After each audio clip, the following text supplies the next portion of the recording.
कई बार सामान्य से दिखने वाले कुछ क्राइम इतने पेचीदा होते हैं कि पुलिस को ठीक से समझने में बहुत वक्त बीत जाता है। और सोचिए, जब आए दिन कई तरह के केस पर काम करने वाली पुलिस को कुछ मामलों को समझने में इतना समय लग जाता है तो आम लोगों का क्या होता होगा। ऐसे मामलों के लिए अंग्रेजी में एक फ्रेज है, हेड स्क्रैचर, यानी ऐसा कोई केस जिसमें इंसान सिर खुजाता रह जाए और सोच में पड़ जाए कि ये क्या हुआ। ऐसा ही एक मामला आया है बिहार की राजधानी पटना से। इस मामले में अभी जांच जारी है, लेकिन बिना जांच ही इस मामले में इतने ट्विस्ट हैं, इतने टर्न्स हैं कि हमें लगा कि शायद ये कहानी आपको भी सुननी चाहिए। दरअसल पटना के दीघा में पिछले अप्रैल एक लाश मिली थी। लाश की हालत बहुत ही ज्यादा खराब थी। बस इतना समझ में आ रहा था कि जिसने भी कत्ल किया था वो चाहता था कि लाश पहचान में नहीं आए, ताकि पुलिस आरोपी को ना पहचान पाए। हालांकि पुलिस ने शव को कब्जे में लिया। कब्जे में लेकर पोस्टमार्टम के लिए भिजवाया तो पुलिस के पास एक औरत पहुंची अपने बेटे और बहू के साथ। औरत ने कहा कि पुलिस को जो लाश मिली है वो उसके पति देवन की है, जिसकी उम्र 63-62 साल है। पुलिस ने कहा कि पहले पहचान कर लो, क्योंकि शव की हालत काफी खराब है और हो सकता है कि ये लाश देवन की ना हो। परिवार जाता है और लाश की शिनाख्त कर लेता है। अब देवन का परिवार पड़ोस में रहने वाले एक पूर्व मुखिया और उसके भाइयों पर देवन की हत्या का आरोप लगाता है। कहता है कि देवन का किसी और से कोई मसला ही नहीं था और हत्या हुई है तो इन्होंने ही की है। पुलिस हत्या का मामला दर्ज करती है और देवन के परिवार को भरोसा दिलाती है कि मामले में जल्द ही देवन और उसके परिवार को न्याय मिलेगा। परिवार देवन का अंतिम संस्कार करता है। उधर पुलिस उन तीनों को कस्टडी में लेकर पूछताछ शुरू कर देती है। दिन बीतता है। अगले दिन देवर का परिवार, जो मातम में डूबा हुआ होता है, उसके दरवाजे पर खटखटाने की आती है आवाज। दरवाजे खोले जाने पर परिवार जो देखता है उसके रोंगटे खड़े हो जाते हैं।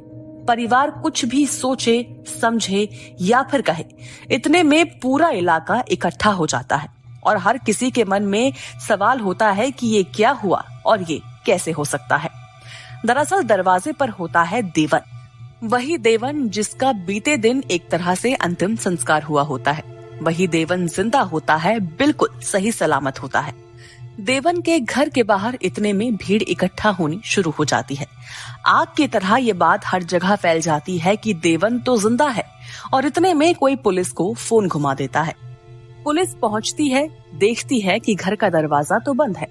पुलिस एक बार, दो बार, कई बार दरवाजा बजाती है, लेकिन घर के अंदर से कोई भी बाहर नहीं आता है। भीड़ हंगामा करना शुरू करती है तो पुलिस दरवाजा तोड़ देती है और देवन को खींचकर बाहर ले आती है।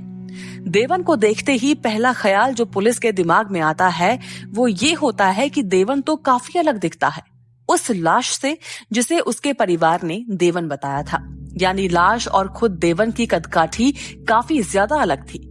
पुलिस को लगने लगा कि हो ना हो ये सब देवन के परिवार ने पूर्व मुखिया और उसके परिवार को फंसाने के लिए किया है।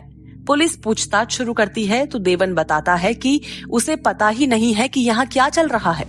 देवन पुलिस को बताता है कि शनिवार को, यानी शव मिलने से ठीक एक दिन पहले, कोई शख्स उसके पास आया था जिसका नाम वो नहीं जानता है। उस शख्स ने देवन को अपने साथ ऑटो में बिठाया और पास के रेलवे स्टेशन ले गया। वहां से ट्रेन में सवार होकर कानपुर तक ले गया और मंगलवार को वापस घर के पास वाले रेलवे स्टेशन तक छोड़ गया। देवन ने बताया कि वहां से उसने ऑटो किया और वो घर लौट आया। उसने बताया कि घर लौटने के बाद उसे पता चला कि यहाँ क्या कुछ हो रहा है।